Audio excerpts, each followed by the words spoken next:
like, is this me?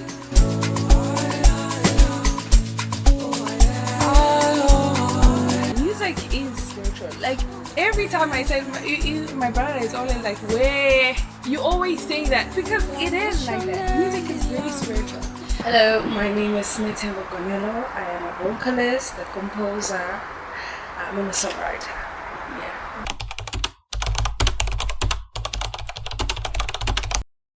My music journey actually started at home and then moved to church, and then I started recording in grade 10.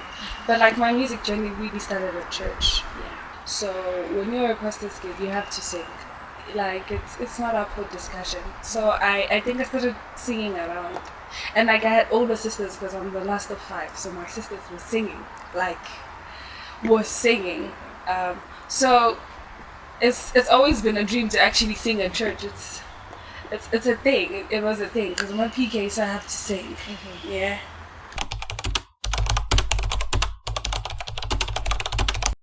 I was doing grade 10. My brother invited me to a studio session. It was those backroom studio sessions, and when I got there, it was literally my first time being in a studio. And they played a beat, and then I wrote something. I'm like, okay, now we're recording. We recorded it. My first song. It was called Ntombi Samari. We recorded it. I loved everything. That whole experience was very thrilling. I'm like, okay, I really would love to do this for the rest of my life. Like, I see myself here. Yeah. So I think that was like my first session, and then after that, started recording an album. It crashed, of course, because the laptops were small, and yeah.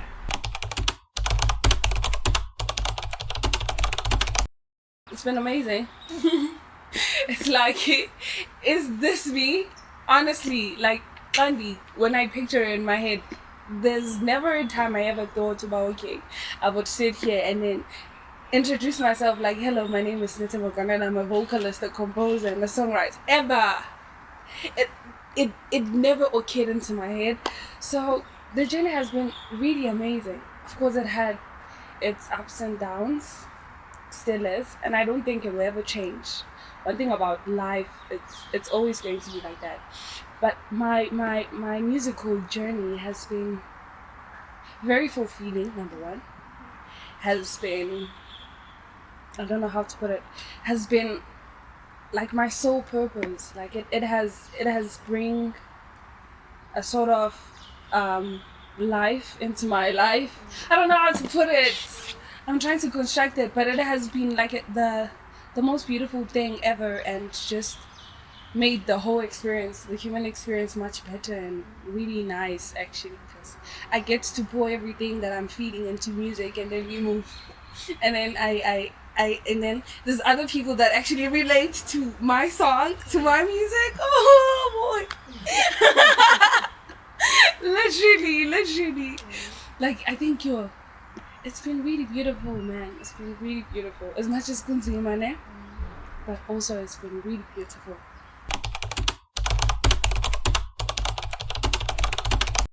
Yes, I studied music at CJC, Central Johannesburg College, where I was doing jazz performance.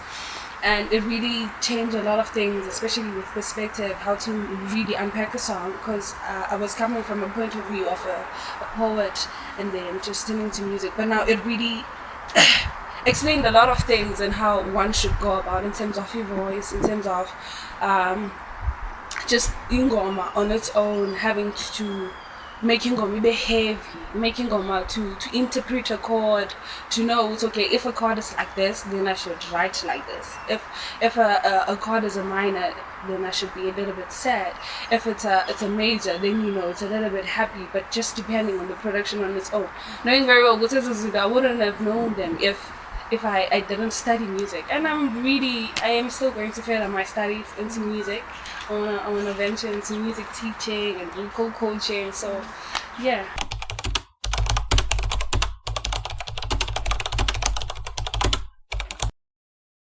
You have to have the God-given talent, and then you also have to have the academics in it.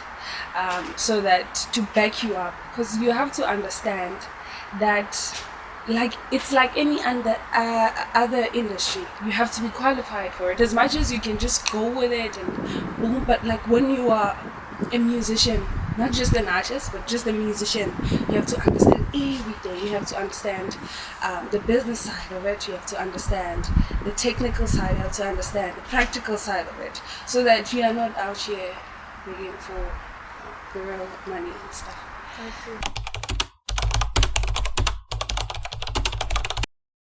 I think it's very important for you to clearly understand the business side of it before anything, so that when you go to a publisher, you know what a publisher should do. When you go to a manager, you know what a manager should do. Because I think there's this whole perspective of, if I have a manager, then my life is okay. Nah, and you don't know what the manager does. You have to know the ins and outs of what the manager does, so that you know what to expect. So, and also the split shit. Jesus Christ. We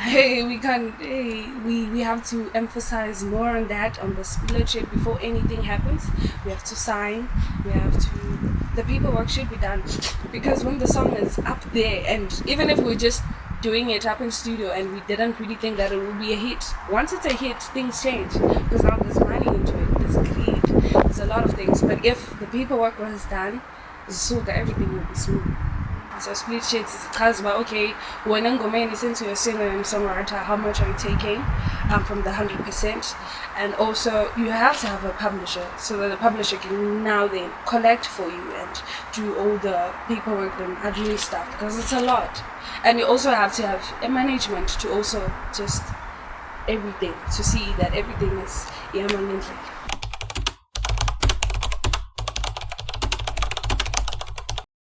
Sana. Greatest achievement ever! I can't contain myself, I'm gonna scream. Okay, so I'm dropping Italam. Italami is my first album. Just, I thought that I was dropping an EP side, but God was like, no girl, bigger. You see? Oh God. So I'm dropping Italami. And Italam means my light.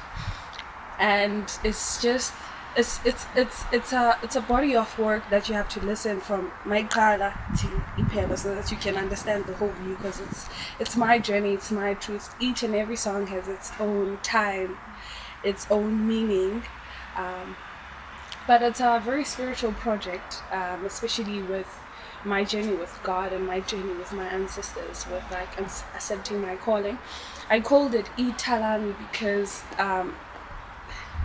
things become very weird when you're a chosen kid. You don't fit in anywhere until you actually see, well, oh, it's this thing.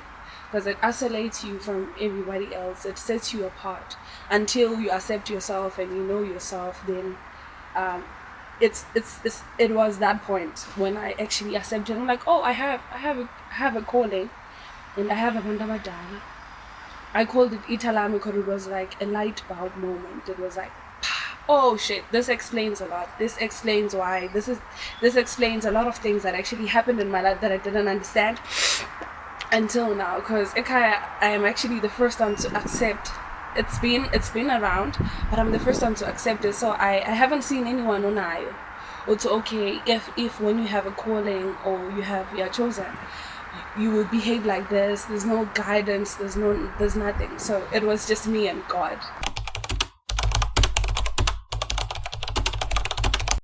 It took me 3 months to record. It was recorded at the comfort of a beautiful home that was catered by Bunganima Moyeni, which I am very much grateful, because it gave the album that comfort of home. Because we recorded in a dining room. It was very chilled, trust me. I am working with a guy that I've always worked with, DJ Derade. We were working from college. And then, I'd go with this column while I panda on the side. And like, when I was doing my project, I was like, hey man, I need you. I worked with Frank Mabid. We have a great connection in terms of working. The studio is always nice. The SOA Matrix Of course. And then there's just new features like Chronicle Deep. I love his work, he's so good. And then there's other beautiful vocalists that I'm so happy to work with, because in this album I really didn't want to work with names. I wanted to work with talent. You see, one thing about this music thing, it really focuses on the name, on the numbers, and everything, forgetting that there's the product inside it. I wanted people that were so connected to their craft. And I worked with Mokima. Oh gosh, she's wonderful. I can't wait for you to hear this. I worked with Mokima. I worked with UPK. Beautiful vocalists, and yeah, the creation of it was really beautiful.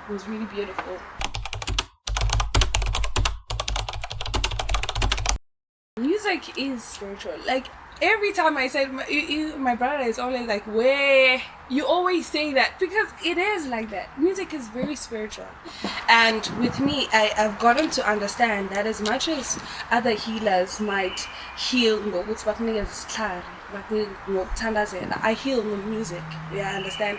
So my work consists of me having to sit in front of a mic in Gomikad, and I have to connect with the beat, and then I'll have to listen and not stand in front of music and let music speak on its own, because each and every song it's a discovery. I don't know what to write. I have an idea, but it will show itself out. I don't know how to explain it. It's such a special moment, honestly. It's such a special moment. Honestly, being a musician is like the greatest gifts of all. Because my first song on that album is Lindy Chanel. Lindy Chanel, I recorded it on Isibusiso album with Soul Matrix. At the time when I recorded it, it was very rough, especially with my calling, because sometimes you go through, it's more like calling, and the first years and the first classes are hard, because learning everything by yourself, you don't know whether it's right or wrong, so it was really hard, and I was going through a lot with grief, with loss, and when I recorded it now, it's slightly different. But it is still the same song, but it changes to a point where I'm saying Liza Pumilang. Because it gets better. It gets better. The journey gets better. The grief gets a little bit better. It doesn't end, but it gets better. And I think that's what I wanted to show. With hey man, this light is but as literally futhi.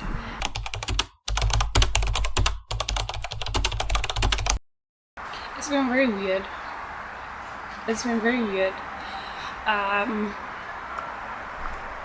You see, the structure of when I got into this music industry, the structure of it was built in very weird grounds. That when you're a woman in music, you have to do other things in order to be recognized, in order to be seen. And when we got there and we didn't provide those things because we don't go with that line, it got really tricky. Some other doors won't open. I remember this one time I was asking this guy that I want gigs because he's hosting artists and stuff.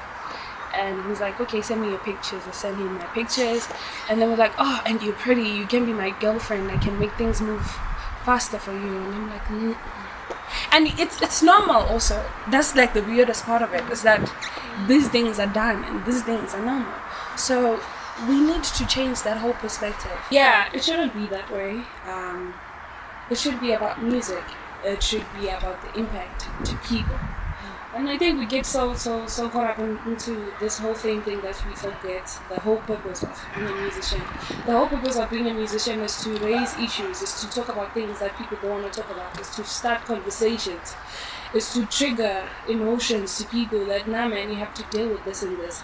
And now if me having to come to industry and I'm subjected to something lesser than a human being because I have to do certain things in order for me to be somewhere, in order for me to be considered. That's not it, man. It's not right.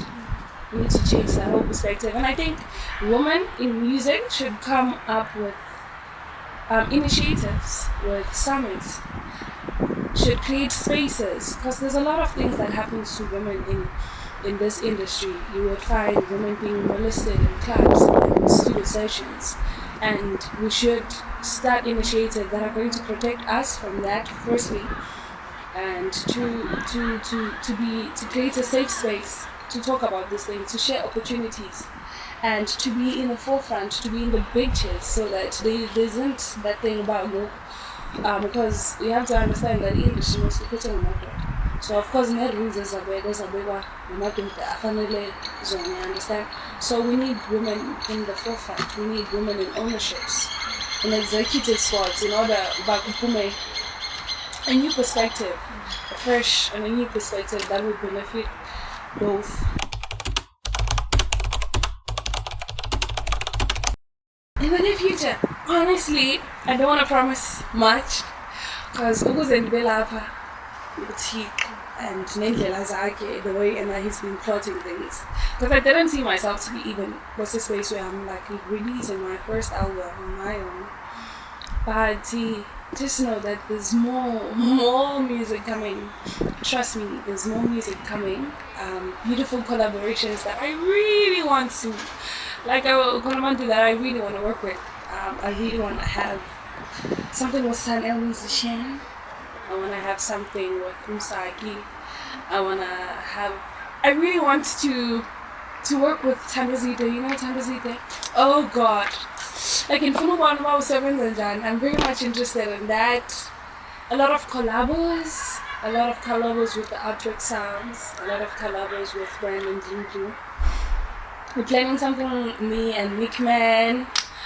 So it's going to be really exciting, man. And also, I want to explore with a lot of sounds, I want to explore with a lot of sounds. So yeah, be on the lookout for that.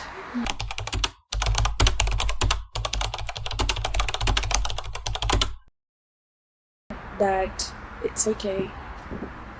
It's okay to be a beginner. That it's okay to be awkward and weird. That's you. And you did it. We did it, baby. That we did it sing at 10, we did it doubting, we did it having low self-esteem, we did it either way. And that I'm super proud of her. Yeah. Hi, this is Cnethemba Gonelo. This is Kona.